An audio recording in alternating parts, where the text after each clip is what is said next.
Leo umekuja mtaani tunaenda kumpata Side kama Side. Watu wamfahamu Side kama Side, kwa hiyo tunaenda kumwangalia Side kama Side. Side kama Side, huu ndo mtaa wake. Let's go, twende jamani, twende.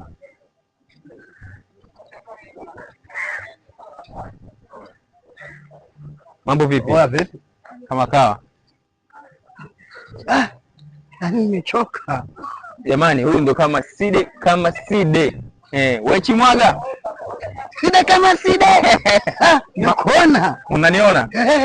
I say. Life yako vipi lakini? Bwana life yangu ni kama Mchenyenteo. Kama unavyoona Kandinga. Jana nikachukua. Umechukua milioni ngapi hiyo? Kama mwanangu nilichukua milioni 30. Milioni 30. Na huu ndo mtaa wako? Yaani hapa ndo mtaa na umiliki mimi. Una umiliki wewe? Kamjengo ndo hapa. Nasikia Side kama Side bwana, wewe ni mtu sana wa mishangazi. Mishangazi. Yaani bwana, usipokuwa na mishangazi mjomba, hauishi hapa da. Hauishi? Hapa da. Mshangazi unakuweka ndani. Mimi kama mwezi mmoja nikachenyentea. Yaani acha. Kwa mwendo wa mchenyeto unasaidia. Nikamchenyento. I say. Ila mbona unaonekana kidogo una problem ukiangalia muonekano jinsi ulivyo? Yaani kwa muonekano blaza sikufiki. Mimi nikifikaga tu usiku nimeenda kuchenyenta.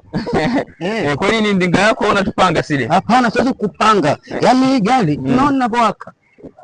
Unaona? Ndio ujue mmiliki ni mimi. Okay.